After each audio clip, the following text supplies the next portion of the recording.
Cloud. All right. Perfect, perfect, perfect. So yeah, happy Thursday. Typically, just so you guys know for future reference,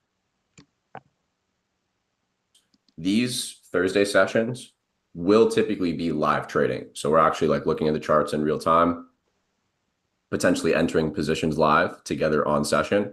So the only reason we're not going to do that today is because of the fact that it is a holiday.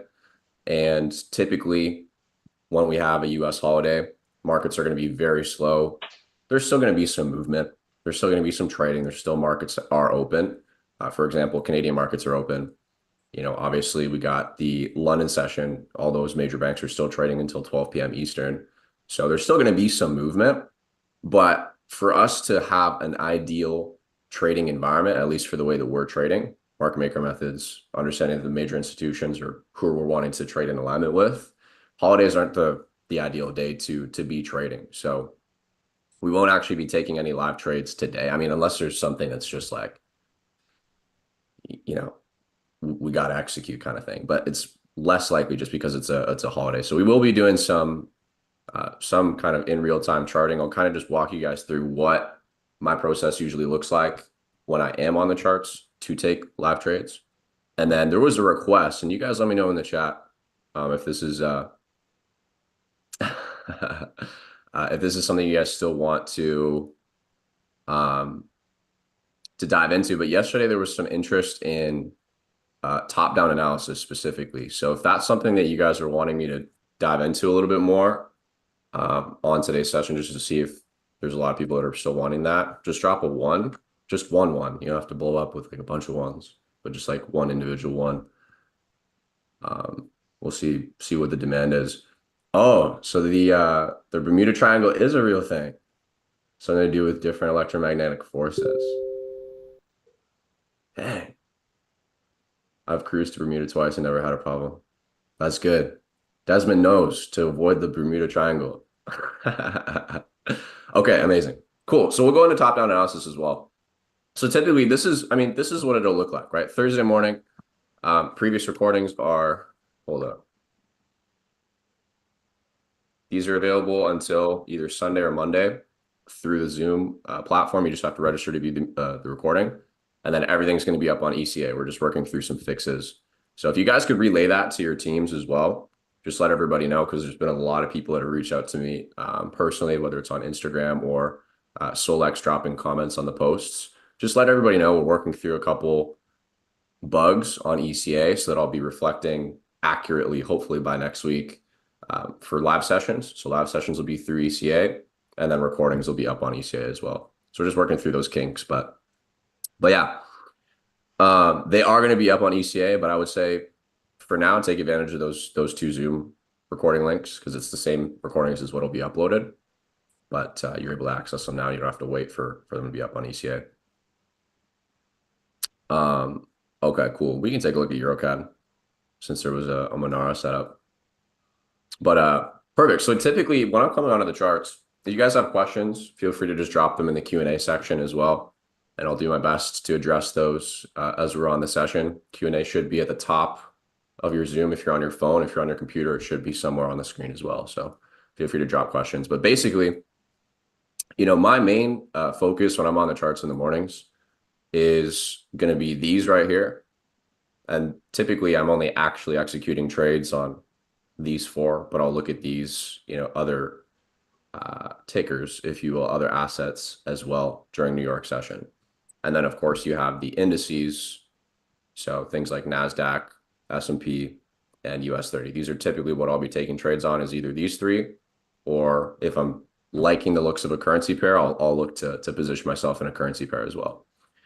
So let's just say, for example, I haven't actually looked at USD CAD in a little bit. So this will be a good example to kind of walk through how we'll do top-down analysis.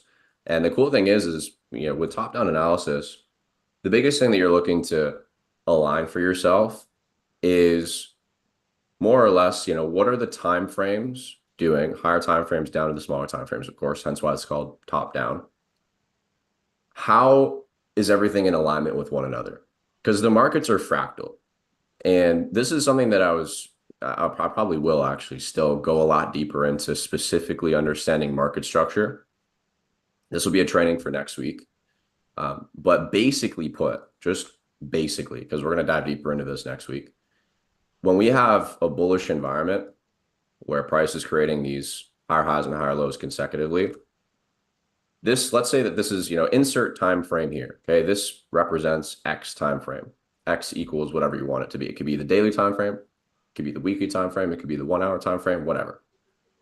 The point is, if this is the higher time frame structure, there's still going to be, on the smaller time frames, waves within the waves. You're going to see lower lows and lower highs created, as well as higher highs and higher lows created on the smaller time frame inside the bigger time frame. So this is what we mean when I say that the market is fractal. We're seeing basically the exact same things across all time frames. So the point of top-down analysis is really to be able to have an idea of how things are aligning with one another, the higher time frames to the smaller time frames.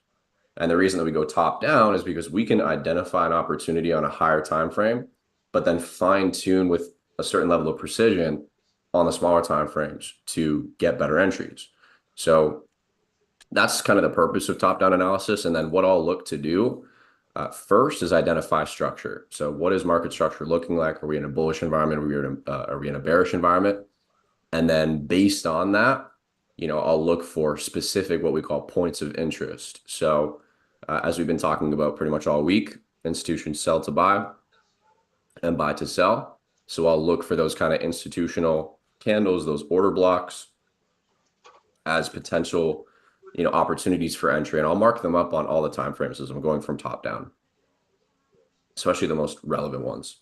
So typically if it's a chart I haven't looked at in a little bit, which USD CAD I haven't really looked at for quite some time, I'll start on the daily time frame and I'll work my way down. So daily time frame structure, if we were to zoom out, this is the ECA schedule for those of you that are curious, keep us up over here.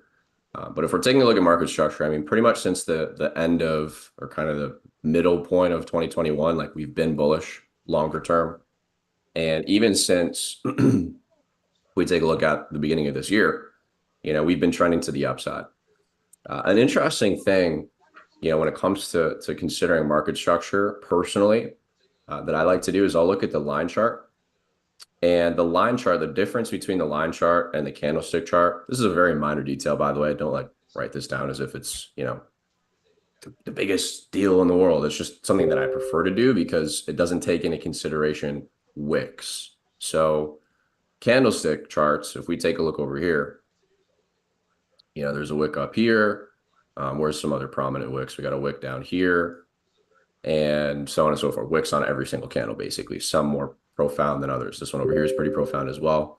If we go to the line chart, you'll notice that it's as if price never actually traded to those areas because it's only taking into consideration the close of the candle. So for market structure, typically I like to look on the line chart from time to time just to get a little bit more clarity on what overall market strength is and to classify true higher highs and higher lows. And what I mean by true is if candle closures are closing, higher high and higher low consecutively, that is in fact a bullish environment. But sometimes you'll see that we'll get like wicks, outside of the trading range and therefore not consistent with the bullish environment. But if you're on the line chart, it might still be consistent with a bullish environment. We didn't wick below the low. We didn't, trade lower than we should have, kind of thing. So kind of just a small little tidbit. Sometimes I'll look at the line chart. But either way, taking a look at this, I mean, we've pretty much been, we've been bullish since the beginning of January, but this whole area of consolidation, like let's look at it from the perspective that we were talking about yesterday. First thing I'll do is I'll ask myself, where's the money? So on the daily time frame, there is a ton of money to the upside, but there's also, I mean, a reasonable amount of money to the downside. We have a couple lows to the downside, which would be seen as liquidity, just looking at this as a big trading range. But then also in zooming in a little bit, we're also kind of like in a range within a range. So we got liquidity to the downside here, which is probably going to get tapped this week, especially with NFP. We also have liquidity to the upside here. And then we got the kind of bigger picture liquidity to the upside over here as well. So liquidity for me is points that I'll just keep in mind for the market to kind of be attracted to. Okay, let's pretend that there's a magnet down here. You've got a buildup of money beneath these lows in the form of stop losses, but also in the form of breakout traders. So, liquidity is any sort of a pending order. So that could be pending order to enter someone into the market, or it could be a pending order to get someone out of the market, like a take profit or a stop loss. So there's lots of liquidity, lots of resting money that hasn't actually come into the market yet beneath these lows. And we're taught that, hey, the more touches we have in an area, the more valid it is to, take an entry for a buy. So this is the fourth time we're coming into this zone. And well, fifth time if you count, this little wick right here. So there's going to be even more people that are looking to potentially buy this, adding to even more liquidity to the downside. So this is something I'd be, confident we're going to see swept probably in the next few days to a week, considering we're on the daily time frame right now. And overall, the anticipation for what we're seeing here, this to me, we're in an area of consolidation. So we're just waiting for a run on liquidity before we break out to the upside is probably what I would be anticipating. DXY, for those of you that are not familiar, this is the dollar index. So it's basically all currencies compiled, put against the dollar. So DXY will give you a kind of good indicator of the overall strength or weakness of the dollar against all other currencies.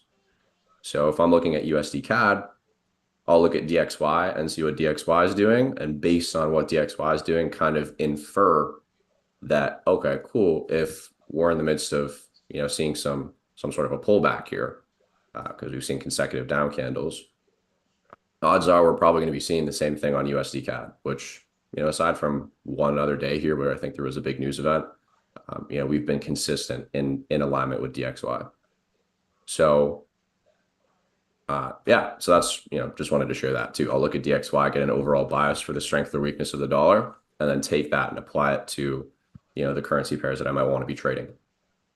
So top-down analysis, this is kind of like the outlook, I'd say medium term to long term over the next, we'll call it, I mean, looking at this is like from May until present day July. So this is like 2 months of trading. So, I mean, this might take like 2 or 3 months to end up panning out, or it could happen extremely quickly. The markets or the timing is always going to be the hardest thing to anticipate, but the price action is, what tends to be the most ideal thing to really be analyzed is, what's the chart showing?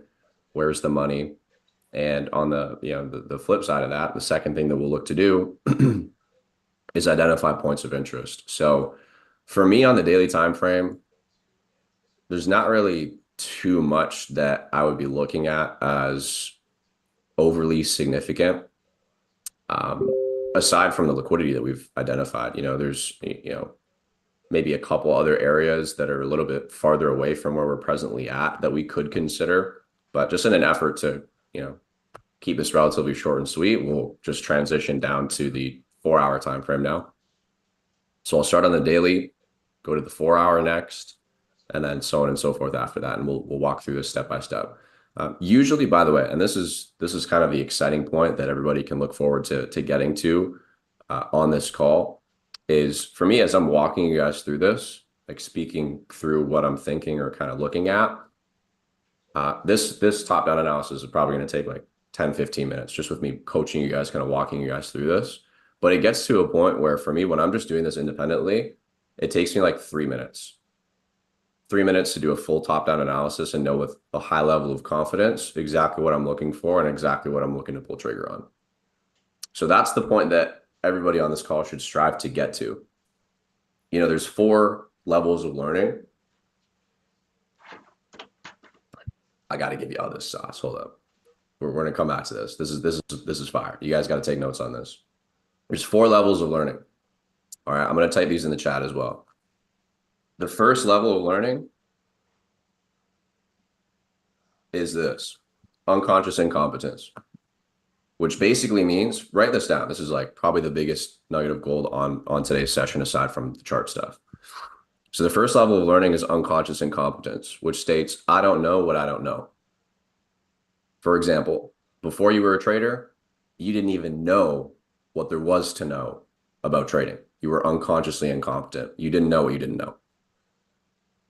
Then you have conscious incompetence, which is the second level of learning, which is now you're coming into the reality, the fact that, hey, I know that there's a ton that I don't know about this space.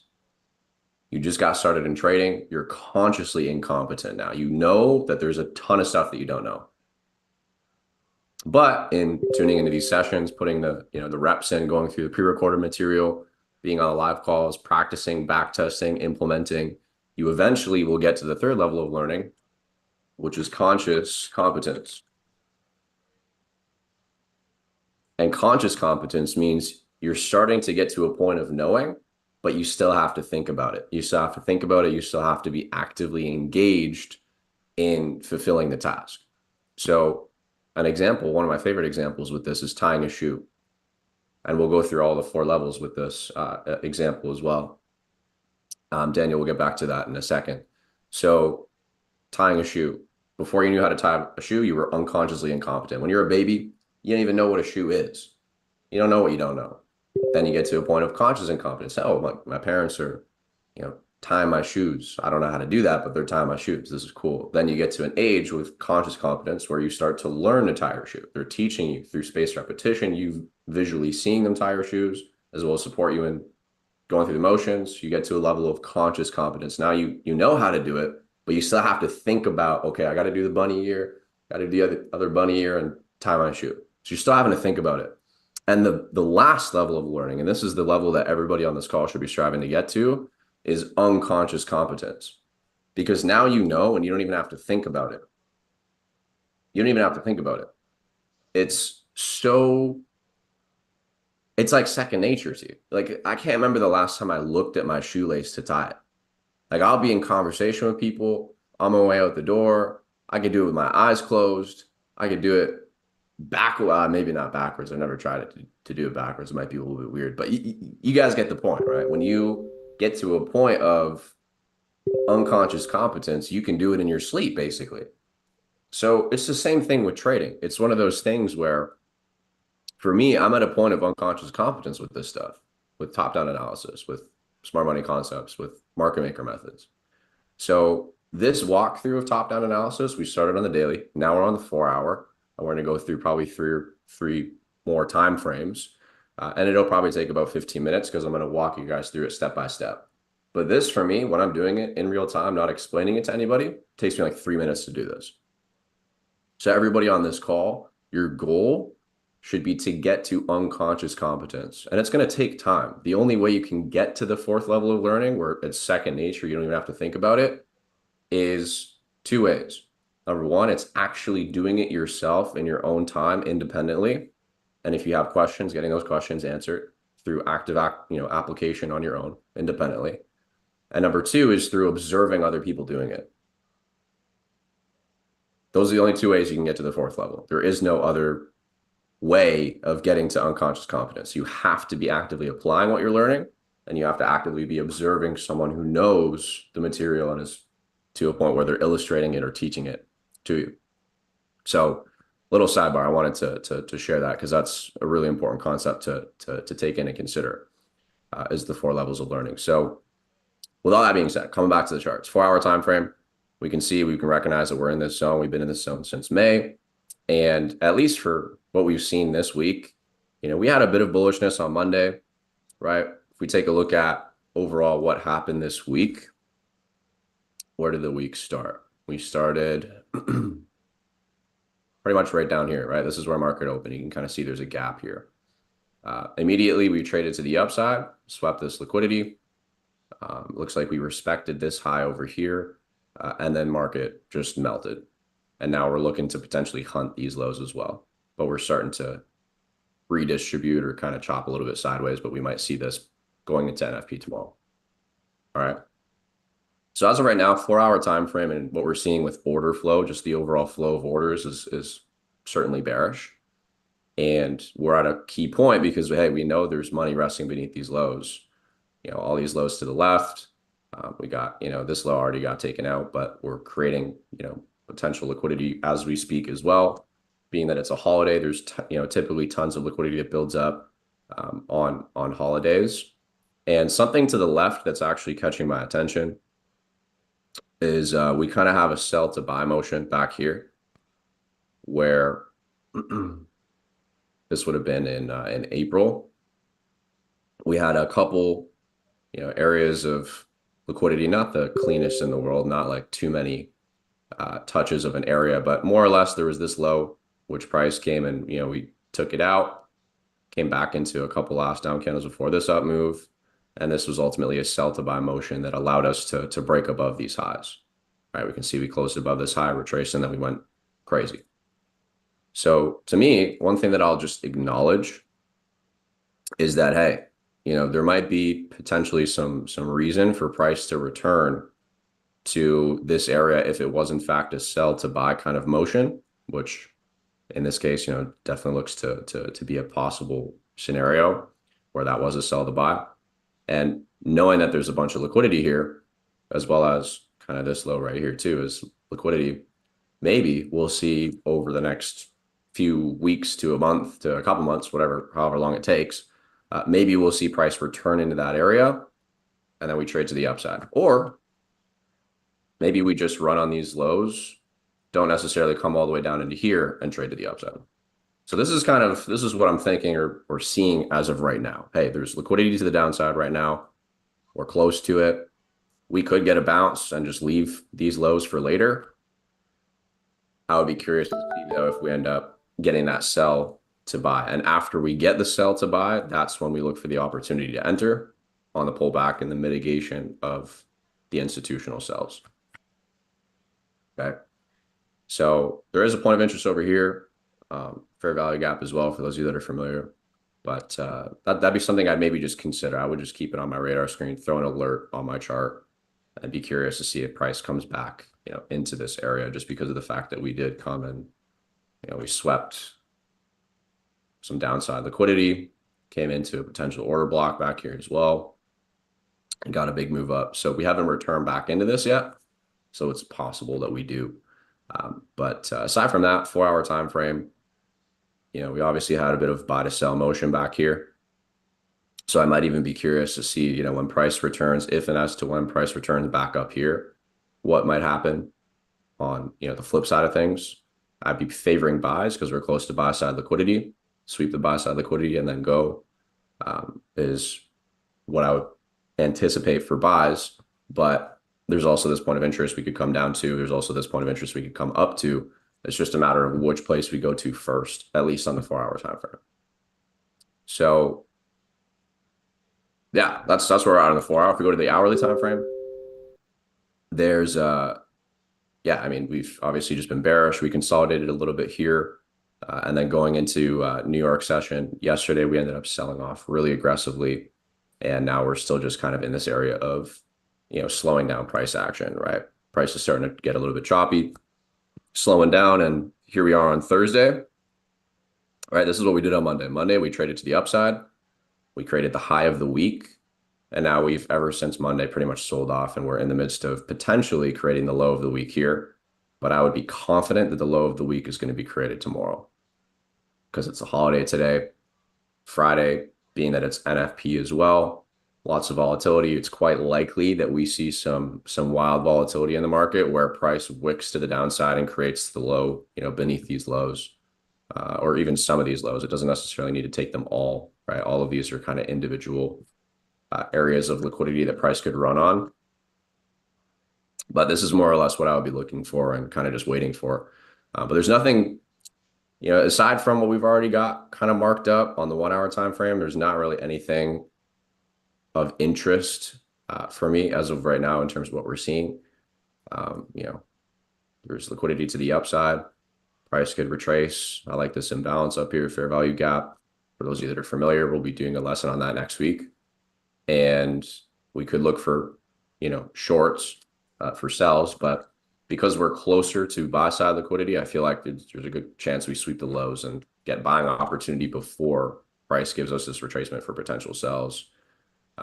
Even if we get the retracement for potential sells, I would actually be less confident taking the sells if we've already taken these lows. Like if price does this first and then we come up into here, I'll still watch price action. We might be able to trade and get a little bit of a reaction, but it won't necessarily give me that conviction that we're going to like really sell off because this liquidity will already have been taken out. So it's like, what's the reason for price to, necessarily have to trade lower than that? So that's kind of the thought process on USD CAD at the moment, based on 4-hour daily time frame and now the 1-hour time frame. And then I'll go from the 1 hour to the 15-minute. And on the 15-minute, a couple interesting things that we're now seeing that we weren't able to really see on the higher time frames. This is what we've seen in terms of price action since yesterday during basically New York session. Actually, just hold on. When did we start to really sell off here? This was like 8 a.m. ish. Yeah, 8 a.m. we started to really tank. So between 8 and 10:30, we established the low of the day yesterday. And price has just been boring ever since, basically. This was the move. It's like if you didn't catch that sell and you took a trade on USD CAD yesterday, you're probably not content because we didn't really see a whole lot of volatility after that, big push down. So for me now, what I'd be looking at is, okay, a couple of things. As of what we've seen with today's price action, despite it being a holiday, there were a couple of lows that we've actually gone ahead and taken out. So we've sold off here pretty aggressively, capturing each one of these lows individually. And we're starting to get that momentum to the upside. So I would be curious to see if maybe this is like a sell to buy play to come and run on these highs before we sell off. Potentially just identifying, what liquidity has been taken and what is there still left behind, right? Well, we have these highs left behind. Trendline liquidity. There's even like this crazy aggressive one here where people are probably looking to sell this, really aggressive trend line. So I would be curious to see if, this is like a sell to buy to take out, all these highs and this liquidity here before we sell off and take those lows tomorrow. That's kind of what I would be looking at. But really, I mean, this is what it's coming down to is where's the money? Where's the liquidity? And are there already institutional candles or order blocks that we can look to potentially enter off of? And what I'm seeing right now with USD CAD is this is potentially a 1-hour order block in the midst of being created. But what would give me conviction of that is if we get a break to the upside, capturing all these highs, and either we stay within this range from this high to this low and just get a retracement into that, or maybe we even run on these highs, just knowing that, hey, there's liquidity to the upside. We might even take those out before selling off. So yeah, I mean, that's pretty much where we're at. We're kind of just in a waiting phase with USD CAD, but that would be an illustration of how I might go about doing my top-down analysis. So just to kind of give you all a cheat sheet, because I'm a big cheat sheet guy.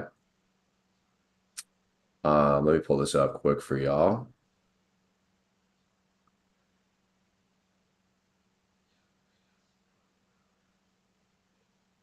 Oh man, let me see if this is accurate still.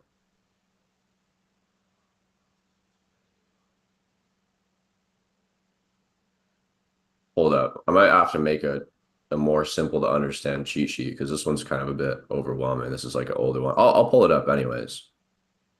But there's some context that's missing from the explanations in here. So I'll give you guys a simple and easy to follow and implement right now cheat sheet for top-down analysis. But there's just some things that are not necessarily going to resonate right now on this little kind of cheat sheet thing. So, POIs, points of interest, those are those sell to buy, buy to sell movements. This is accurate to what I do, by the way, but there's just a few things in here we haven't talked about yet. For example, fibs, we haven't really talked about the fibs yet. We haven't talked about IPA. We haven't talked about, actually, I guess those are kind of the only two things we haven't really talked about, but yeah, market structure. I mean, we haven't really gone as deep as I want to with market structure. Market structure training is going to be a deep one. It's going to be a deep one. I love training on market structure. That's like one of my favorite things to train on. And then, oh yeah, we haven't talked about pair correlation either. Quarters theory and numbers theory, we haven't talked about that either as well. These are all like tertiary confirmations. Like there's a main recipe with a few lines on it for smart money concepts, for market maker methods, for ICT concepts, whatever you want to call them. And then there's like a few like optional add-ons You know what I'm saying? It's like when you go to a restaurant, you have the dish as it's normally served, but then there's a few like other things you could throw in there that could spice it up some more if you choose. They're like optional. It's kind of like the same thing with the smart money recipe, with the market maker methods recipe. You have the main ingredients list, which is really 4 things that we look for. But then there's some additional confirmations as kind of like tertiary add-ons, extra seasoning if you're feeling spicy. um, I love doing these calls, man. These calls are so fun. Okay. So let's make a simpler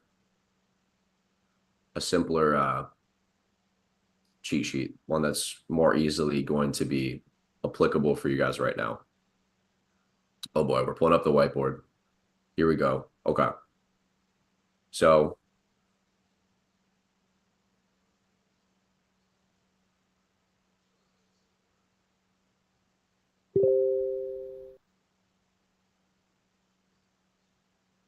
you guys can either wait for me to write this out and then take a picture, or, which is not what I would recommend, or you can actually write this out in your notes. That's what I would recommend. Again, if you have any questions, just so that I'm able to keep up with questions and they're not dropped in the chat and lost, just drop them in the Q&A section, you guys. Cool? Cool. So top-down analysis step by step. So this is kind of what we're going to go ahead and outline. So first things first, check daily time frame. If you really want to, like if you're feeling kind of like it's necessary, you can look at the weekly time frame.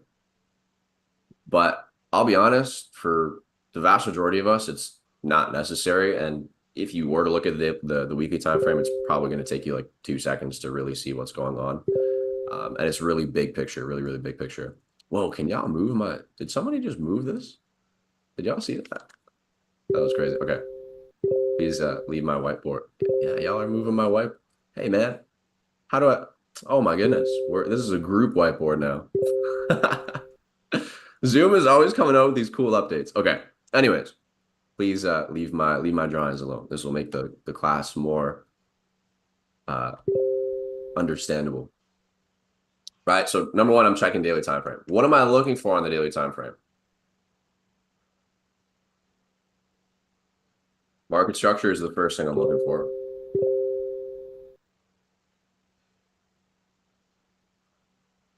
I'm also looking for, oh man, we might have to hold up. People are deleting what I'm writing. How do I hold up? All right, guys. This is why we can't have nice things. We're going to go on to TradingView and write this out. It's okay. We adapt. We adapt. All right. Top-down analysis.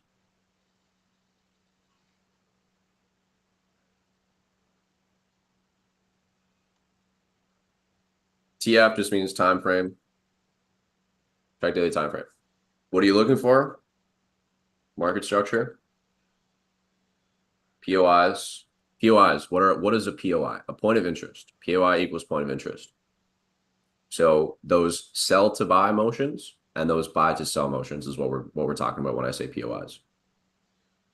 We're going to leave it there. There's other things we'll look for, but there's no context for those other things yet. But we're going to come back to those next week. It's kind of like we're learning one ingredient at a time for this recipe. So we've learned liquidity. We've learned kind of, to a certain extent, order blocks, institutional candles, points of interest. We're going to elaborate and go deeper into that as well because there's stuff we haven't discussed yet. But this is the walkthrough. So you got top-down analysis, check daily time frame, look for market structure, look for points of interest. Okay. There's a list of what points of interest to look for. But for now, just keep it where you're at in terms of your level of understanding, which is sell to buy, buy to sell, stuff like that. The next thing I'm going to do, guys. Oh, right. The other thing, we'll just write this in here. Liquidity. Where is the money? Second thing I'm going to do is check the 4-hour time frame. And the thing that's great about this walkthrough is that it's literally going to be the same things. Like I'm just going to be looking for the exact same things on every time frame.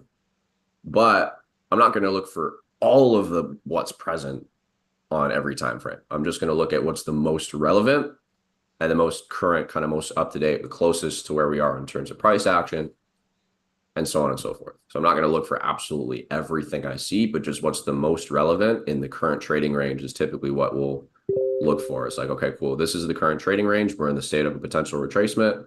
What is there inside this range that is relevant? I might consider, hey, you know what? There's some liquidity outside the range. Sure, totally.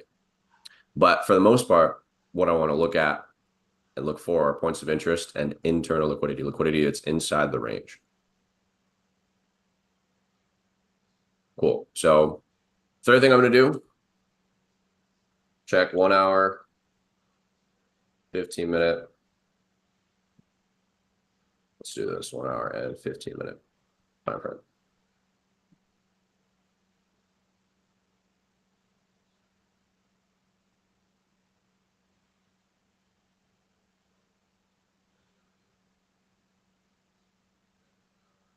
Okay. So when I'm on the 1 hour and 15-minute time frame, there's a couple of things that are happening. I'm going to be looking for the same things as what I would be looking for with the higher time frames first. So I'm going to check the daily. What's the market structure doing? Cool. Market structure on the daily time frame is bullish. This is what we're seeing. Where are the points of interest? Well, there was some liquidity over here, and then there was a sell to buy. So this is technically a point of interest on the daily. I'll just highlight it. Cool. Take a note of that. 4 hour time frame. I'm going to look at, okay, what is the market structure on the 4 hour time frame? Well, maybe with the current trading range, which is from here to here, we have this. We were kind of seeing this on the 4 hour. So 4 hours also, in fact, bullish. What points of interest are there on the 4 hour? Well, for the most immediate with what we're seeing on the 4 hour time frame, there was a sell to buy motion here. So maybe I'll highlight that. Okay, I'd be curious, what's price going to do inside the 4 hour range? Are we going to pull back and respect that?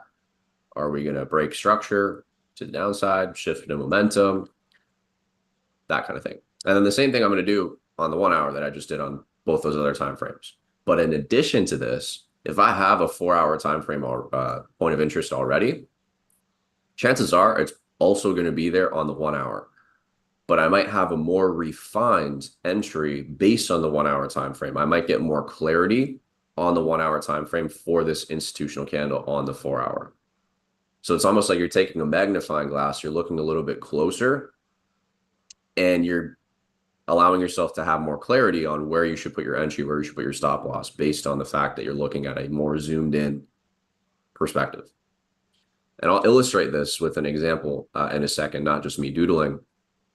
But that's the only difference between what I'll do on the 1 hour and 15-minute, aside from just the same things, looking for the same things. I'll still look for the same things, but I might also consider that, hey, one of the time frames higher than the 1 hour, like the 4 hour, has a point of interest that we're pretty close to.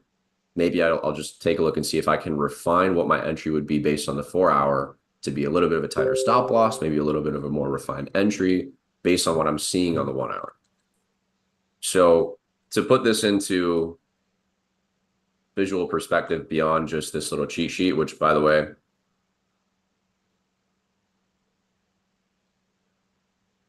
this is the simple top-down analysis cheat sheet. So if you want to take a screenshot of this, I'm going to screenshot this personally just for future reference. Let's do this real quick.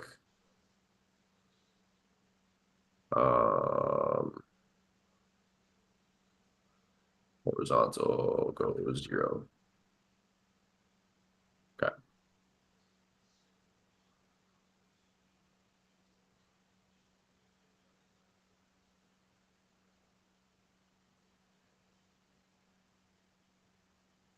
just going to save this real quick. All right, perfect. So I know we got lots of questions here. I'm surprised as the call is getting longer. There's just more and more people tuning in. So shout out to y'all that are tuning in a little bit later. It's good to have you guys here. Good to have you guys here. But we were just going over, for those of y'all that are just getting here, we've been going over top-down analysis. So the simple walkthrough for top-down analysis is, first things first, check the daily time frame, especially if it's a pair that you haven't looked at in a while. Because if it is a pair you've been following for a while, you probably don't need to look at the daily time frame every single time because you already know what the daily time frame is doing. You've marked up points of interest. You have a couple liquidity zones on the daily. You can keep them in the back of your mind. Next thing I'll do, check the 4-hour time frame and see if I can see and identify the same things. Points of interest, so those sell to buy movements, or inversely those buy to sell movements, right? And then the 1-hour time frame, I'm just going to be looking for the same things. And or if I already have a point of interest that we are close to on the 4-hour, I might just look to refine my potential entry on the 1 hour and 15-minute, but out of a 4-hour point of interest. So here's your 4-hour point of interest. Maybe your entry and your stop loss would look like this.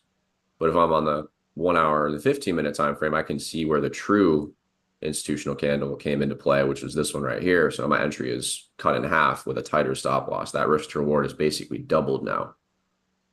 Like, check this out. 4-hour time frame, this is your risk to reward. Okay. I don't know about you guys, but for me, it doesn't meet my minimum. I'm looking for a minimum 1 to 2 risk to reward. Bare minimum. So on the 4-hour, if I were to just take it off the open of that last 4-hour down candle prior to this big up move, and I'm looking to just target a new high, and we're in the midst of retracing and I'm trying to figure out my entry right now, I could look to enter on the 4-hour. That's something I could absolutely do. Or scaling down to the 1 hour and 15-minute, I can see that, hey, this is the candle that actually did the most damage. And this was one 1-hour candle. We had a last down candle before the up move that was also a part of this 4-hour down move. But we had one main candle that came and swept liquidity to the left, did the damage, bamboozled everybody. So my entry now is actually going to be based on the hourly time frame. Look how big of a difference that is with your risk to reward. That's a big difference. Like, let's put this into perspective, okay? You're risking, with this kind of a risk to reward, you're risking 1% or $1 or $10 or $20 or $100, whatever the case is, $1,000 to make 1.35. So you're looking to make 1.35 as your return, which is nice. You're still making more than what you risked. Great. Look at that 3. That was just a fail of a 3. Anyways, or you refine that entry by taking a look at the smaller time frame, identifying that, hey, there's actually a more refined entry I can get here on a smaller time frame. That risk to reward triples.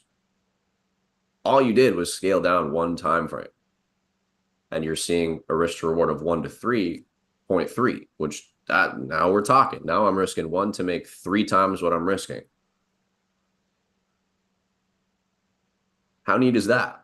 I'm risking 1% to make 3%. I could lose 3 trades in a row, win 1, and be back at break even. Come on, man. This is fire. You don't have to be winning more than you're losing to be profitable. So that's kind of the value in doing top-down analysis. And of course, that's just the best approach to the market, to be honest, is doing top-down analysis. Because if you're only trading on the smaller time frames, here's the error that a lot of people make. They'll get so lost in the sauce looking at only number 3 and even lower than number 3. You got the 5-minute, you got the 1-minute time frames. These are the time frames that I would encourage everybody on this call to avoid until you've mastered taking trades based off of just these time frames in this list. It'll be slower. You'll think that trading is kind of boring because it takes a full week for your trade to play out. But the reality is you're just going to be trigger happy on the 5-minute and 1-minute time frame and likely be in a position where you're just trying to do the most, but not actually be able to reap the reward that you're truly desiring and looking for. So the 5-minute, 1-minute time frame are really more like advanced time frames, and there's just a lot of BS that happens on those time frames. It's so easy to get manipulated on the smaller time frames. So something to consider. I'm just the messenger. I'm just sharing, from experience. It's not like I haven't blown like 30 accounts in my almost 7 years, 6.5 years of trading, But hey, y'all can feel free to, do your thing, whatever floats your boat. Okay. So a good example of this would be literally the one that we looked at yesterday, or hold on. Yeah, it was gold, right? So gold, we literally had the sell and the buy both marked up. I only participated in the sell. But both of these played out beautifully. I mean, this is like we're playing ping pong. You know, it's like I'm selling down to the buy up. It's like ping pong price action. We'd love to see it. This thing's, yeah. What is this risk to reward wise? Like 1 to 6, some light. But the example I was going to share with this one here. So we're on the 15-minute time frame. Okay. This is from yesterday's class. Just clean this up a little bit. Okay, cool. So, in taking a look at this for both buy and sells, both of these setups, when we took a look at this yesterday, we dove more deeper into this yesterday. So if you want to watch the recording, what I'll do, just because I know there's some newer people that joined in a little bit late, there's the 2 recordings. They're only going to be accessible until Sunday or Monday on Zoom specifically. Then they're going to be uploaded to ECA once the ECA backend is fixed. And then my sessions will show up on there. I'll be on everybody's calendar, and yeah, it'll be good to go. We're actually, man, I don't know if I'm allowed to share this, but we're working on some exciting things for ECA. We're working on some exciting stuff, some great things to look forward to. But any questions, by the way, for those of y'all that are late, don't drop them in the chat. Drop them in the Q&A section, because I'll be addressing the Q&A in probably about 5 to 10 minutes here. So. Elite pack, exactly, Sandra. Yeah, the elite pack.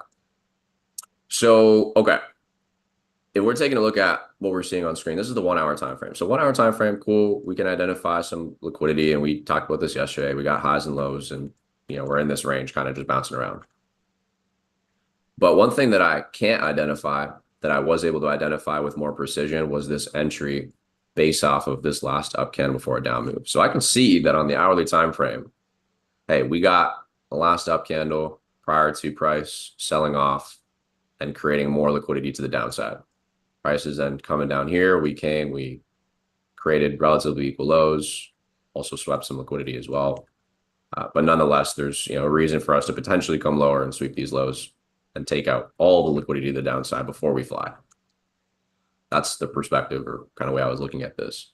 So last up candle, got a couple of highs here. I started looking at the chart Tuesday morning before the price action we're seeing here. If we go into the replay mode, okay, this is what we're looking at. And so what I did is I'm looking, okay, this 1 hour candle, I want to see if I can fine tune my entry, because we've already returned into it if we're just looking on the hourly. But perhaps there's a last up candle or a sequence of maybe 1 or 2 on a smaller time frame that might give us more conviction to, okay, hey, this was the last up move before the down move, right? The last buy to sell officially for institution. So we go on the 30-minute. We can see that 1 hour last up candle now goes from this sizable point of interest to this. Now it's just that last up candle on the 30-minute. 15-minute, pretty much the same thing. Last 2 consecutive up candles before we're engulfed and we aggressively trade lower. We retrace, fill an imbalance, a fair value gap without tapping into these last 2 up candles, the order block, and then price sells off. So we have yet to return to this. What do we have right before these last 2 up candles? We have 1, 2 areas of significant internal liquidity. Internal meaning that it's inside of the trading range, which is currently this. So inside the range, we have those highs that I was looking to see swept, us to come in between the open and the 50% of that 30-minute or last 2 15-minute institutional candles, order block. And the difference, we go on the 30-minute, because this is really what I base it off of. Open of the 30-minute candle and the 50% of the 30-minute candle. Either one of these kind of zones or potential entry opportunities. But you got to pick your battles, because sometimes we'll only trade into the open and price just melts. We don't come into the 50%. So I'll usually just take my entry off the open with a minimum risk to reward of a 1 to 2. So I'm making twice what I'm risking. But ideally, in Don's perfect world, we see like 1 to 3, bare minimum. That's usually my perfect world. My preference is 1 to 3. And then I might base my full take profit on like these lows, which is what I was doing actually, basing it on these lows and this sell to buy movement, closing out the remainder of this trade at the open of this last down candle prior to this push up. And that was a 1-to-4 risk to reward. So as we play this out, if we were to compare, this is what the hourly candle looks like. It's these last two 30-minute up candles. So my entry, if I was just entering off that, which we already technically came into it, this is what it would be. My risk to reward goes from a 1 to, what was it, 1 to 3, down to like less than a 1-to-1 risk to reward. Do you see the difference? 1 hour time frame entries based on this, the open, or even the 50% of this, move is going to be a worse entry than the open of that 30-minute candle. So price trades into this area, we come just shy of the 50%, and then this thing melts and ends up hitting full TP in basically 2 candles. So this is a trade I actually participated in. And then on the flip side, we have the sell to buy. Price comes back into it. We end up chopping around a little bit inside that zone, inside the order block. And then price ends up running and hitting the take profit on the buys, targeting, this is just where price, hold on, let's see, to the left here. Yeah, there was, aside from these highs, there wasn't any area of like money or liquidity we were looking to have tapped into aside from these highs. But there's also a massive, huge imbalance or fair value gap back here. So this was, just seeing with where current price is trading at, this was like this hit 1 to 5. At its peak, it hit a 1 to almost 8 risk reward, 1 to 7. So if you're holding this all the way up there, you want to be paying yourself on the way. You never want to, I'll tell you why you want to pay yourself on the way, because sometimes what'll happen is we'll go and price will hit a 1 to 8. But you have your take profit at a 1 to 10 up here, and then price comes back all the way back to your entry, and it's like, man, I just missed out on this entire move, So obviously pay yourself and have some sort of an entry methodology that makes sense with your risk to reward. But nonetheless, it was just kind of a cool analysis that ended up playing out, the sell down to the buy.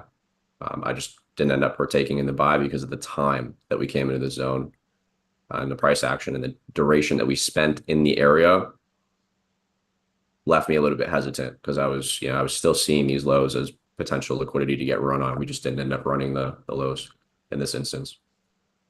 So does that kind of paint the perspective of top-down analysis and and pulling up this the cheat sheet again here, just the importance of doing top-down analysis, just the power that you can harness in refining your entry on the smaller timeframes after taking into consideration the higher timeframes. Really focusing in on that point number 3. Is that resonating? Yeah, let me know in the chat.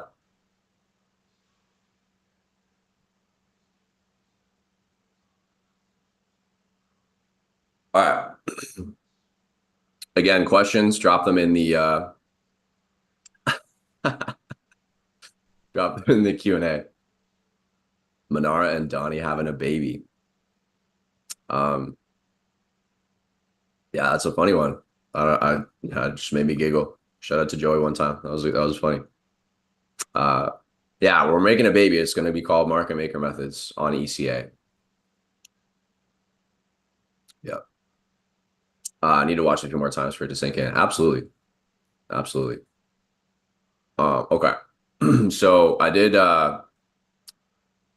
see that someone was curious on my take for gold right now in the chat. So I'll really quickly just touch on this as a recording for this. Yep. Yeah, this call is being recorded. It'll be posted on ECA as soon as we have a section for it to be posted on ECA. Awesome way to celebrate independence. Let's go. Facts. Hey, you know what? Honestly speaking, the reason I did this call without deciding to postpone it is because I actually had a feeling that there would be the numbers that we have on this call because it's a holiday. A lot of people are off. So it might be an instance where it's like I'm able to be on the call without having to worry about being at work or whatever, whereas otherwise you might be at work, right? So that's why I wanted to still run the call. I know a lot of people were taking today off, which is totally respectable. Totally respect that as well. but I wanted to come through and do the top-down analysis training like I said I would yesterday. Okay, so my overall take on gold right now, just in terms of the price action that we're seeing, we pull up a cleaner chart. Let's just delete the drawings on here. Whoops. Okay. So overall, right now, gold's in the state of what we call reaccumulation, which basically means we're just consolidating at a high point. So we're either reaccumulating or we're distributing to go lower. But I would say based on the price action we're seeing here, gold's just getting ready to continue higher. Overall, we look on the line chart, price is still trading inside of the current trading range, which is the most recent low, which would be right here, to the most recent high, which would be up here. And so just like in the legal system, as sometimes I'll refer to it as with a good analogy here, is, we are bullish until proven bearish. Bullish until proven bearish. So we just came from, bullish environment. We retraced, created a higher low, created a higher high. So until we get that break, until we see a shift in momentum, until we get a break of structure, a market structure shift, I'm bullish. This thing is, there's no reason to really be on the daily time frame looking for those bigger sells because we haven't gotten the evidence that we're ready for that yet. So the price action we're seeing right now, I'm very intrigued by what we're seeing. I would be very, very interested in seeing price sweep both of these highs. We're kind of, if we're looking at it from a trend line perspective, we're kind of just above this trend line. So there's probably some people that already got stopped out of trades, but we haven't cleared this high yet officially. And of course, this one's a little bit farther away too. So I would be curious, one of two scenarios here on gold from the bigger picture perspective. And then obviously we want to play on the smaller time frames inside the bigger picture. But two scenarios that I would see, potentially playing out here. Well, number one, we know that there's a bunch of lows here, liquidity. We know that there's these lows to the left as well. So there is reason for us to eventually sell off. It's just when are we going to see that? I would be curious if I would be curious to see if gold does this, where we sweep these two highs, come back into a specific point of interest to the left over here, and give us a sell-off. It's one scenario. Or, instead of us, selling off and getting a break beneath these lows and actually flipping bearish on the daily, this could just be like a retracement to go higher, and then we come in, we clear out these highs and go back into uncharted territory. Price discovery is what it's called. It's when we're at an all-time high and we've never, traded up here before. It's called price discovery. So that's what I would be kind of leaning more towards, is, the upside. Order flow is looking from what I'm seeing, very favorable. We obviously had a state of a retracement on the 4-hour time frame here, but we're at a state where it's like we're about to take this high, we're about to take this high. So I'd be, confident that we do take at least those two highs, and then maybe we'll reject up in here and sell off, or maybe we'll just consolidate a little bit and then trade higher again. So I wouldn't be looking for, personally, this is just my, this is my way of approaching the markets. Obviously, trust your own analysis, trust your trades. But for me, I would be just sitting on my hands right now with gold, looking for what's going to happen tomorrow, to be honest, with NFP. And then someone asked about US oil as well. I rarely trade US oil, to be honest. So daily time frame order flow is definitely bullish. We look at, the line chart. Man, just out of curiosity, were any of y'all trading back in 2020? Who are the OGs on the call? Who have been trading since 2020? I know we got a whole lot of new traders in the call, which is amazing. In 2020, we saw some craziness, okay? Oil went to literally sub-zero. All right. It only shows on this chart that it went to zero, but the futures went into the negatives. It's crazy. This was one of the, y'all want to see a wild liquidity sweep? And this is very higher time frame perspective. Look at all the lows from back here when oil was $12 a barrel. From back in 1999. That was like the year I was born, man. It's crazy. And then this was back in like 90 or 86. You got two lows at $12 that get smoked. Look at this institutional again, the sell to buy motion. You got these lows as well. All of these lows got taken out over the span of 1 month. Right? We sweep all that, and then price absolutely soars. Takes off to the moon. Crazy. I just had to every time I come on oil, I always just have to like pay homage to just how crazy that price action was. And this was on 420, I'm pretty sure. April 20th. Let's see. Pretty sure it was. Yeah, it was. Wild. Anyways, I digress. So current price action, definitely bullish order flow. Daily time frame at a glance, I'm confident we'll take this high. We might retrace a little bit first. Maybe not. Maybe we just trade right through it. That's the daily time frame perspective. 4 hour.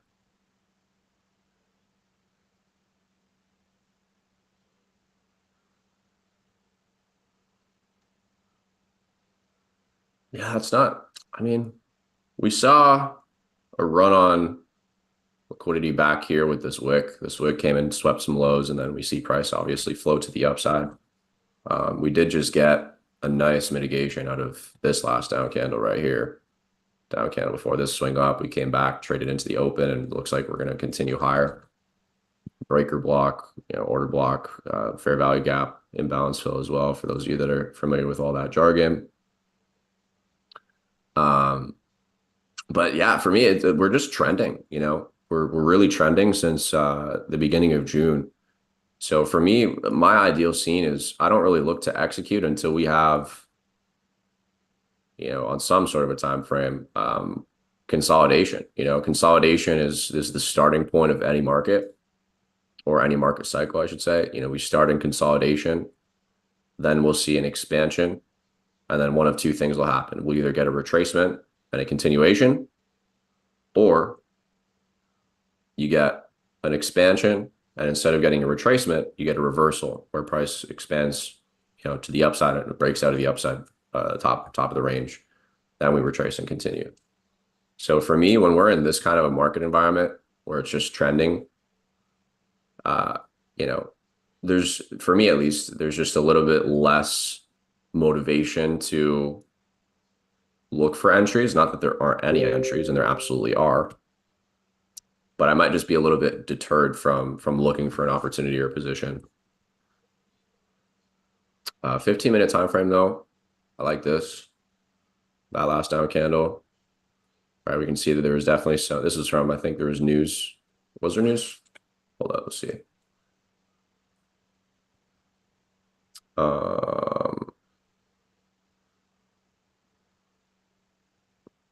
Let's see here. Yeah, so there's the crude oil inventory that came out yesterday at 10:30. So hence why we saw some pretty wild volatility. Look at this, news releases. We sweep the highs. Look at all these these highs get swept, right? There's the buy to sell, and then it's a buy to sell to buy. Like take this in. Take this in. Let me break this down. Someone was asking about news trading yesterday. Here's an example of why you might want to wait for news. Okay. I'll just delete that for a second too. So here we are, yesterday morning, Eastern Standard Time. It is what time? 10:15. We're on the 15-minute time frame. There are people that are, selling based on the trend line, selling just based off of, some sort of a area of quote unquote resistance over here. It was kind of like if we were to expand this a little bit, it was like support broken through, turned into resistance kind of thing. Let's look at, where stop losses would be. Stop loss above this wick, stop loss above this wick, maybe, a little bit less likely, but maybe people have stop losses up here. And we see 10:30 news comes out, sweeps the two closest highs. Anybody with a stop loss above this high or that high gets taken out. We didn't quite reach this one or this one, but those are much bigger stop losses. And then what do we do on the flip side? Well, price is coming back into this area. What do we have? An area of quote unquote support. Here we see a buy to sell, and this is very rapid. Like I would imagine if we go on the 1 minute, we will, yeah, we hardly stayed up here. We broke to the upside and then immediately sold off. We were there for like 5 minutes. That's what the 5 minute time frame looks like. So again, clear run on stop losses. And then we start to sell off. What do? We dump right through the support and then immediately react again to the upside. And price, does its thing. It's a total bamboozle. The sellers get taken out, the buyers get taken out, and then the price actually trades in the direction that was desired by the institutions to the upside. By the big fish, big money. So now I would just be curious, okay, cool. Well, this 15-minute candle, the one that took these lows, we also traded into, it looks like some potential points of interest back here. We didn't quite reach these few down candles, but we did trade into what some would consider an imbalance or fair value gap. Yeah, there's a pretty apparent one actually back here. So here's another example, right? 30-minute, we can see that down candle.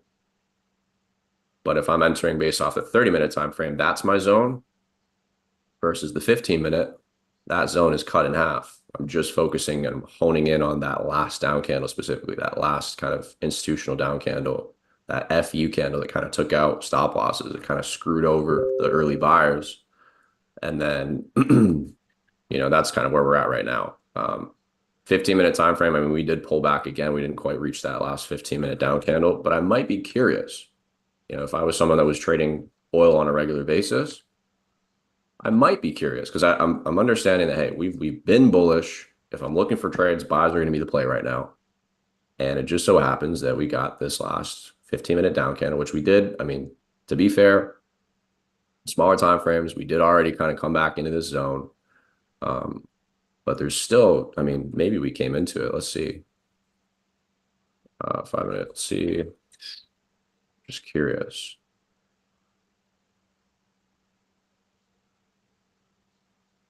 Yeah, I would be confident we're going to come back again. So we got relatively equal lows right above this last 15-minute down candle. And then there's also price action that we've yet to trade into here. Because some people might look at this and be like, well, dude, we came back to it already. Like it's mitigated. Right. But still very, very close to the area that we were in. We already, we filled a fair value gap too. We don't necessarily need to come back here, but I would just be curious to observe price action if and as to when we do. If we were to take it based off the 15-minute time frame, here's your last down candle before the up move, marking up the open and the 50% of that candle. I'm kind of eyeballing it for the 50%, the halfway point. But somewhere in the zone, I might be curious to see if price comes, runs on these lows, runs on this low over here too. And then we do this. I'd be curious to see if we can get that. And if we were to take an entry off that, stop loss beneath the low, looking for a minimum 1 to 2. Ideally, 1 to 2 would be just at the creation of a new high above this. I think that's totally reasonable. And then obviously, if you get a better entry than the open of the candle, you're laughing. That's already a 1 to 3. So that's something I'd maybe be curious to see. But I don't personally trade oil, but this is how I would be viewing it right now. And then this is in alignment with the higher time frames because, I mean, we've been bullish big time. And I think there's still reason for us to trade above where we currently are. We could reject and start to retrace on the higher time frame. Possible. It's basically we're either, we could even see this. Like that's possible. Or we get a sweep on this low and we trade into this. So I would just observe price action in this area. Observe price action in this area. I mean, it's possible we come into it tomorrow with NFP.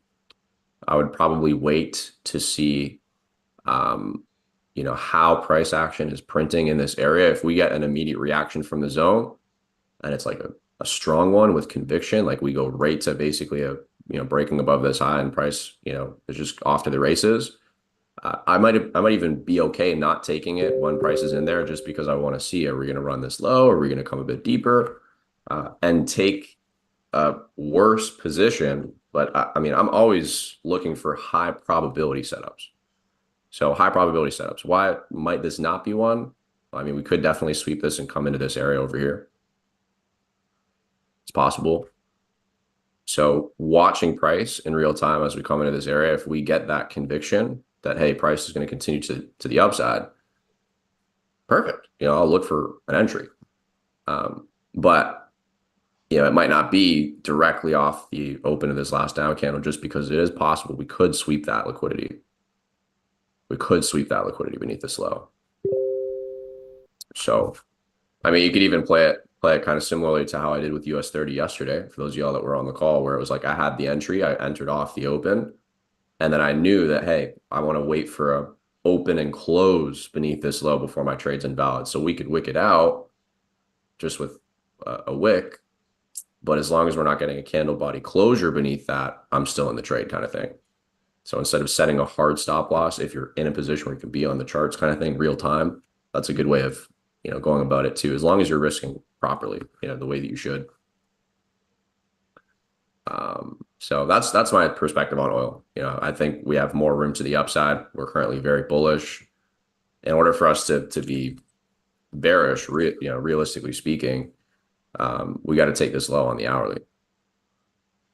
Price action's been bullish, consistently. We got higher low on the hourly. This is what would need to be taken out for us to get a higher time frame retracement, like on the 4-hour, right? Because this is the range that we're in. We take a look at it. Sure, this is a low. Sure, this is a high, but this is like inside of a bigger range, right? This is most recent low, most recent high. This whole move up is seen as one. This is the trading range we're in. Everything else is just noise until we break either to the upside or to the downside. We break to the downside, cool. Bullish until proven bearish. Now we're bearish kind of thing. State of a retracement on the higher time frame. So for me, bullishness makes the most sense. And I might look for this, as a potential setup. I'll even set an alert on it just for fun, and we can maybe come back to it on a future session. Okay, we've been on here for about an hour and 20. What I'll do is I'm going to read through the questions quickly. And I'm going to do my best to rip through either all of them between now and 10:30, which is in 9 minutes, or I'll just choose, a few and rip through them as much as I can between now and 10:30, just to keep this relatively short. Yeah, we really be just losing track of time when we're on these calls. It's good though. It's like it's a holiday for some of y'all. You're just having a good time. So it's good. I'm glad that we can spend some of the holiday together. But okay. Trading psychology. Curious about my trading psychology, what it looks like when I'm taking trades. Yeah. So Mohammed, it's interesting. I'm just reading the second half of your question, because it's like, you're addressing the fact that it's, you don't like this because of this, or you don't want to enter because of this. I kind of addressed it a little bit with oil. Like, the psychology behind it is actually really simple. So every trade, before I take it, I predetermine what my risk is. If I'm not predetermining what my risk is, I mean, I'm gambling. I'm not trading. That's not trading. Gambling is, I'm just going to throw some money at the wall and hope something sticks. And that's what you're doing if you're not predetermining your risk. So to help with psychology, to help with your trading as a whole, obviously the first thing you want to do is calculate your risk. And the way that you are able to do that is, well, you've predetermined what your entry and your stop loss are. That's all you need to predetermine. Your take profit, once you're in the trade, you can figure it out. It's better to have it figured out before you take the trade, of course. I'll always have it predetermined. But more or less, the only thing that you really need to get your risk accurately is your entry price and your stop loss price. And then there's countless risk calculators that you can do, that you can use, that you can do the mental math as well. You can do the manual way of calculating it. That's the first thing I'll do, is I'll calculate risk. And then the other thing I'll do is accept the outcome before the outcome. And I talked about this a little bit yesterday too. What I mean by that is, I'll accept the best case scenario and the worst case scenario before I take the trade. Best case scenario is I follow all my trading rules, all my confirmations are there that are giving me the conviction to take the trade, and I follow my rules, that's the best case scenario. The best case scenario isn't even necessarily hitting TP. The best case scenario is I am disciplined in following every single one of my rules. Because you can follow one of your rules, but not all of your rules and hit TP and think that's a win, but that's not a win. A win is you following your rules. So I'll accept the outcome before the outcome and look at it best case, worst case scenario. Best case scenario, worst case scenario in terms of my account balance. It's either I'm losing this amount because I've calculated my risk and I know exactly to a dollar, within a dollar, usually because of commissions for lot sizes and stuff like that. Excuse me, I've accepted the outcome before the outcome. And then I will take into consideration before taking the trade, of course, I got to play devil's advocate. If not this, then what? Well, if we don't get this and price goes in our direction immediately, it's possible that we get this. We run on this low and then price goes our direction. Or it's possible we just don't even continue bullish. But I'm bullish until proven bearish. So if I lose this trade because price proves me wrong and that, order flow is ready to flip bearish, cool. Then I'm just going to flip my bias. And now, I'm just going to be looking for sells. Right? You just want to adapt with the market. But hopefully that gives some clarity. But first thing I'll do, calculate my risk. The way I do that is by looking at the chart, predetermining my entry, my stop loss, take profit, stuff like that. And then I'll accept the outcome before the outcome. That way it's like you're never taking a trade and feeling like you want to, take out your anger on a punching bag, because it's like you've already accepted the outcome before you get the outcome, right? So, okay.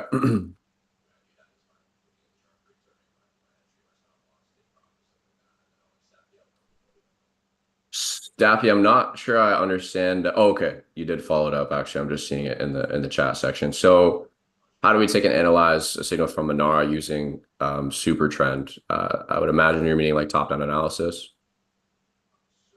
Ralph's the guy. Ralph is the guy for Monara. I've obviously studied his sessions. I've studied Monara as well. He's probably the most qualified to really dive deeper into that.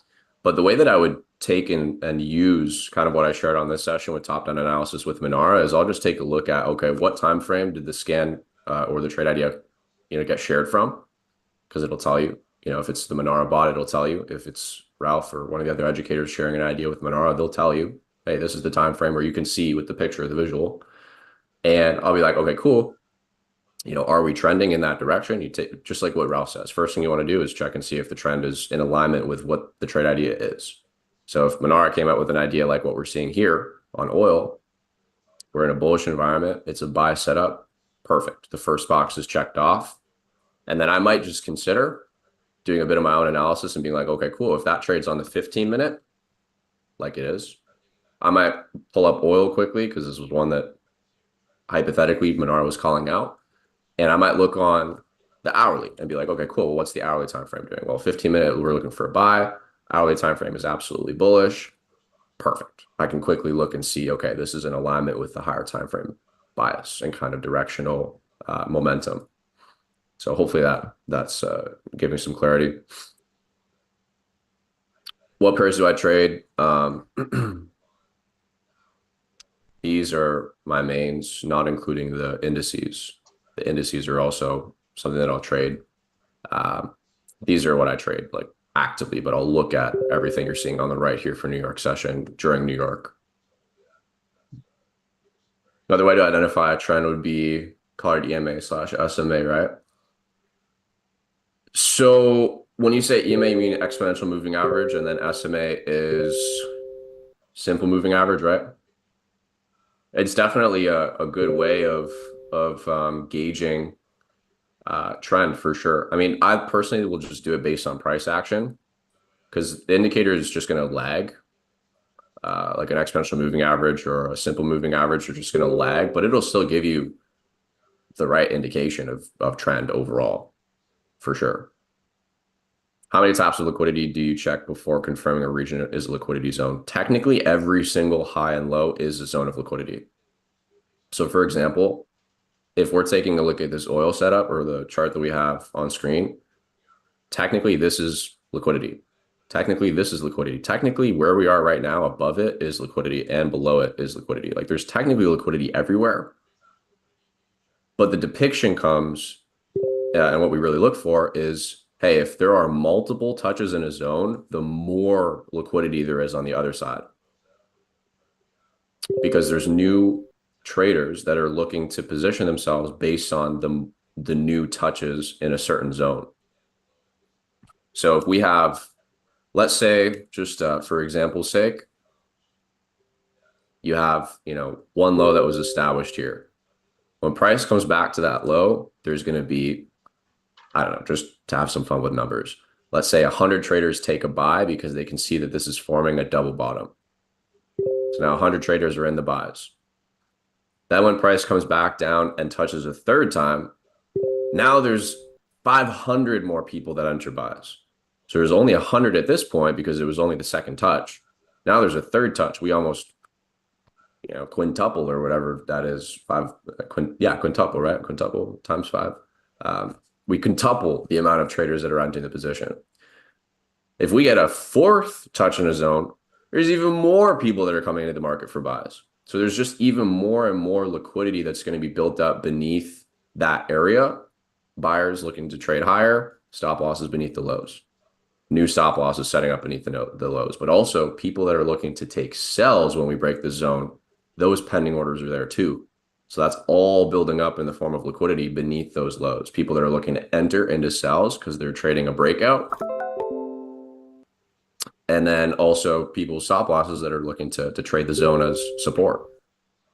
So technically any swing high or swing low is a form of liquidity. Just the more touches in an area, the more likely there is to be a buildup, a significant buildup of liquidity.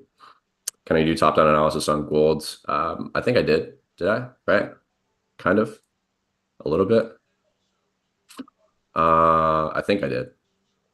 That was a question from like almost an hour ago. So I think I didn't do like the full top-down walkthrough, but I think I did a little bit of a gold bias. What are the blocks of time for each daily 4-hour and 15-minute? For example, do you go back weeks for the daily and days for 4-hour? Yeah. Yeah. So I won't, don't get too caught up on how far back you're looking. But also you don't want to be looking like too far back. Like if I'm on the 4-hour time or 1-hour time frame like I am right now, and I'm looking all the way back at like April, I'm probably looking at a point in time that isn't going to be as relevant anymore on the 1-hour. It might be a relevant area on the daily because this is back in April and the daily time frame is going to show this area on the daily, like technically in the same frame, right? There's certainly liquidity above these highs, but I'm just not necessarily going to be looking for that on the 1-hour. But don't get too caught up on like how far should I look back or et cetera, et cetera. You just want to look at what's the closest, most relevant areas that I should be taking into consideration. So Bitcoin, for an example, before we've seen the price action that we're seeing right now, which I'm so happy about, by the way. For those of y'all that, yeah, actually, I'll fill you guys in. So I've been doing, trainings with select communities prior to becoming an ECA educator officially. And this zone is a zone that I've had marked up for months on Bitcoin. And we're finally about to trade down and into it. So I'm very curious to see what price action does between 52 and 56,000. So just throwing that out there. But when I was looking at Bitcoin yesterday, because I'll look at this from time to time, one thing that I was considering was, okay, cool. So this is where price action currently is. On the daily time frame, we are in this range from this low to this high. On the 4-hour time frame, we're in more or less this range from this high to this low. So the closest areas of liquidity on Bitcoin as of right now are, these highs, relatively equal highs. You got some trend line liquidity going on over here. Ultimately beneath this low, there's liquidity too. And then I just kind of keep in the back of my mind too, that there's also this low on the daily time frame. So I'm looking at what's the nearest to where price action is depending on, the time frame that I'm looking at. So it's kind of just what's the most relevant to me right now. Well, the most relevant to me right now is we have equal highs that we're not too far from at the time of, us being in replay mode here. We have lows that we're not too far from, and we know that, hey, if we take out this low, we might actually end up hunting this low on the daily. So I'm taking into consideration and looking at what is the most relevant to me right now, and how can I structure a bias that makes sense based off of what I'm identifying as most relevant. So what have we seen? Well, we saw that over the past 2 days, we came and we swept all that smaller time frame liquidity. I'm not sure if the highs got taken out. Yeah, these highs got, didn't get taken out. But, for the most part, we took the lows, and we're very close to and most likely going to take this low by Sunday, when this weekly candle will close for Bitcoin.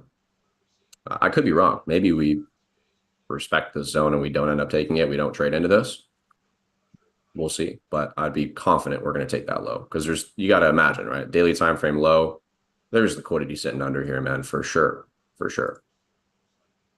So, okay, let's go back to Q&A real quick. See how we've gone past the 10:30 mark. I'm going to take 3 more questions. I'm going to sift through and see what are going to be the most relevant and kind of just feel out what might support some other people that have questions as well. I'm going to take those 3. They're already in the Q&A box, so you don't have to drop any new ones. There's like 15 that are in the Q&A box. I'm going to choose 3, and then we'll call it a session for today, because I don't want to – my intention, I love these sessions. I could be on here for like 2 hours consistently, but I want to be mindful of like people enjoy the bite-size, quick, brief sessions that they can just kind of tune in and they don't feel like overwhelmed watching a recording or whatever. So that is an intention for the future, is just to have all these resources. So any kind of questions, we just redirect them to the resources. So those are all being built out in due time. So look forward to that. POI, same as the order block. A point of interest can be and usually is an order block, but I might also look at a fair value gap as a point of interest as well. So that's the first question. Good question there. Mainly order blocks would be points of interest.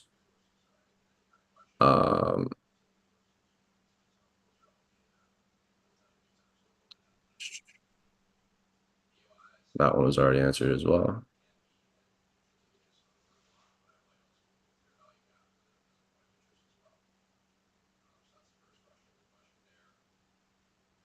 Yeah, homework. Good question. Let's give some homework. I'm down to give some homework. Who actually is like looking forward to doing some back testing, to doing some homework over the weekend? Who's the most teachable in the call? Y'all let me know in the chat. Who's the most teachable looking for some homework? I'll give some homework before we wrap up. I'm not gonna have time to go over Euro USD or GBP USD, not on this session.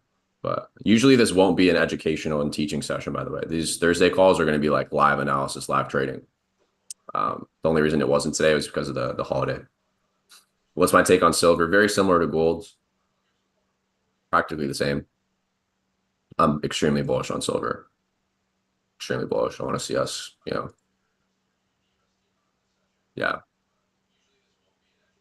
Silver is actually doing its thing. We like to see it. I want to see us break new all-time highs on silver eventually. When you take a trade, do you execute order or limit order? Depends. I use both. It varies. It's a variable. It's a variable for sure. If it's a higher time frame, I might have more conviction putting a limit. Just because of the fact that higher time frames tends to hold more power. What I mean by that is it's just more consistent in terms of them playing out. And then market execution, I'll usually, do that when I'm on smaller time frames, looking at smaller time frame entries.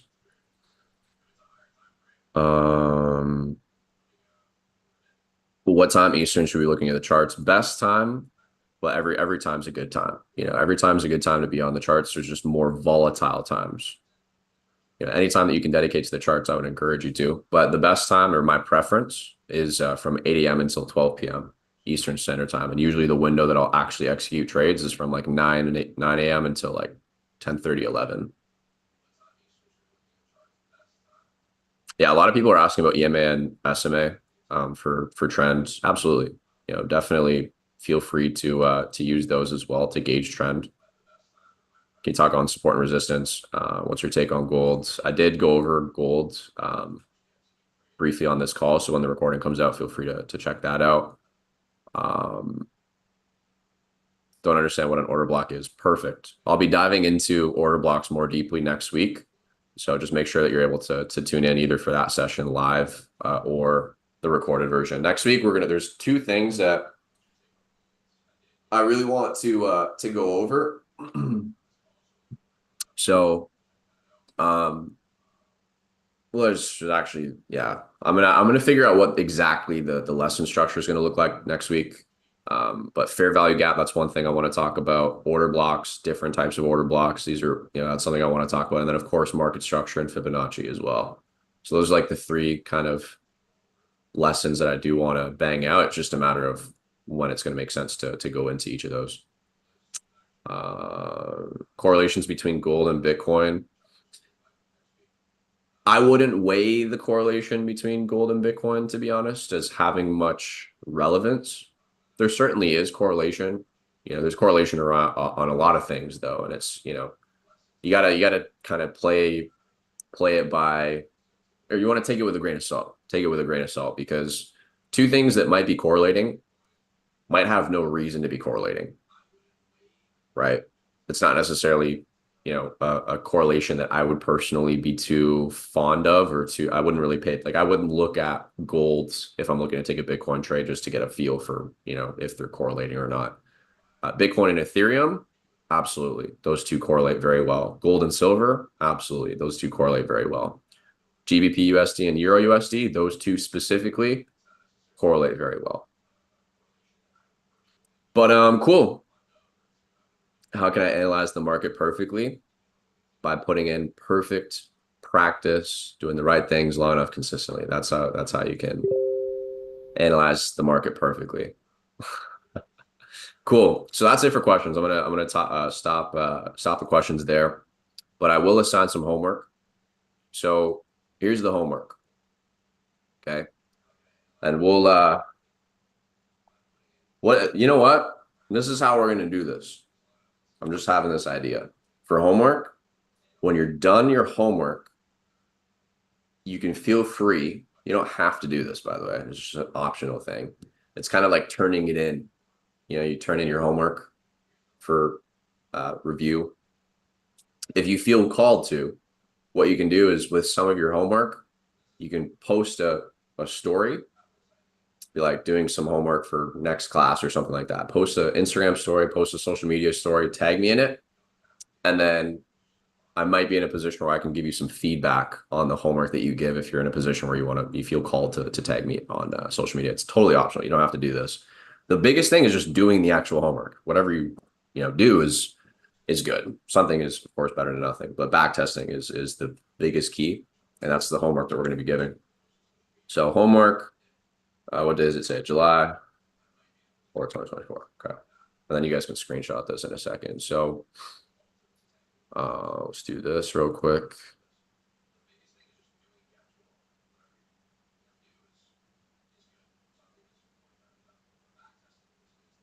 Choose 3 pairs and identify the following. 1, daily time frame structure, just structure. So are we bullish or are we bearish? 2, and this is not on any particular time frame, but very least daily time frame, are we bullish or bearish?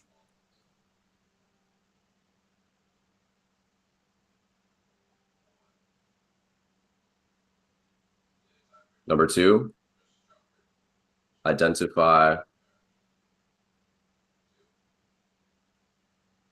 2 areas of liquidity. Identify 1 sell to buy POI, and 1 buy to sell POI. So if you were to do this on one pair, it'll probably take you, if this is your first time, you're implementing this stuff for the first time. For one pair, it'll probably take you about 20 to 30 minutes. And if you want to do all 3 pairs, that's what I would encourage, because you want to do this on different asset classes, get familiar with different, currency pairs, different assets, stuff like that. By all means, feel free to I would encourage you to do it on 3 pairs. But this is what I would say for homework.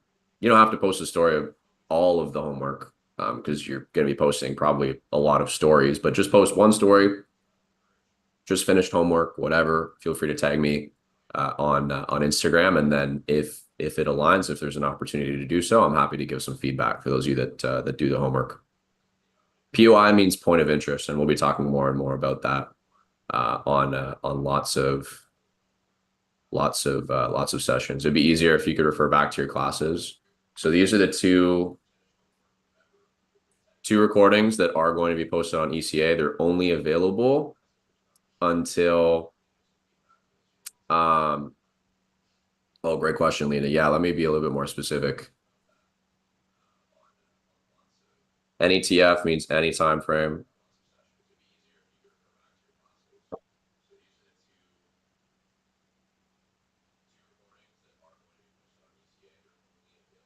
Yeah. Yeah, the liquidity can be any time frame. I would say for the points of interest, ideally 4 hour, 1 hour.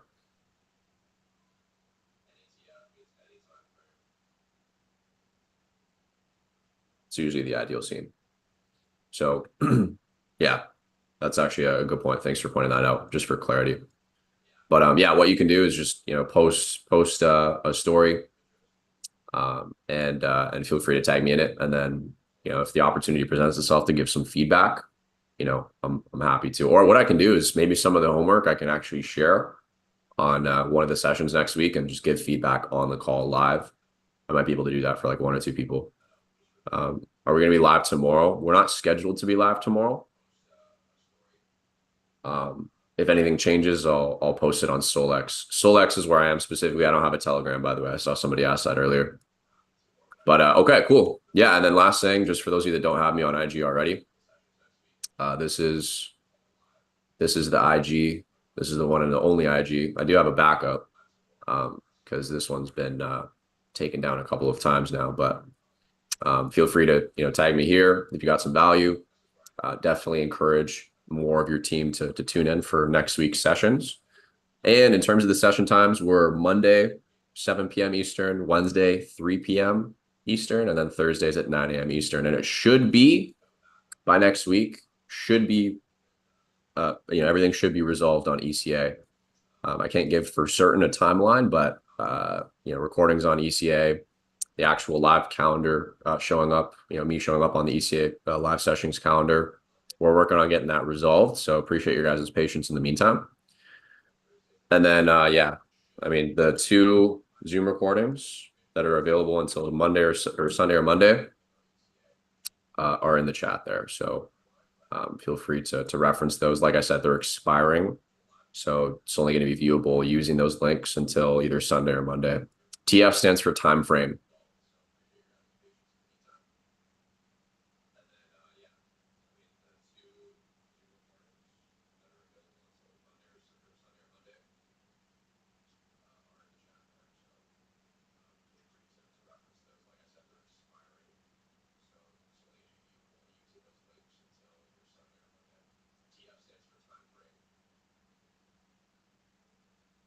Man, I'm just realizing I'm actually it's just funny. It's just bothering me. It's just an observation.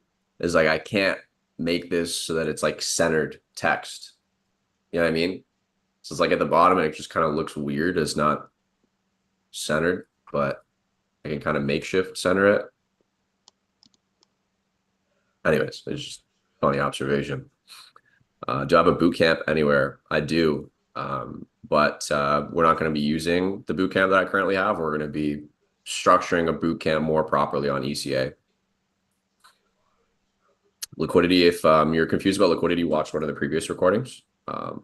Either one of these ones should support you with that, Sandra. Watch number 1 first. Number 2 is probably what makes sense to watch second. Class times again. Mondays, 7 p.m. Eastern. Wednesday, 3 p.m. Eastern.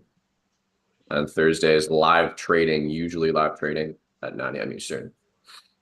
So cool, guys. But yeah, that's all she wrote for today.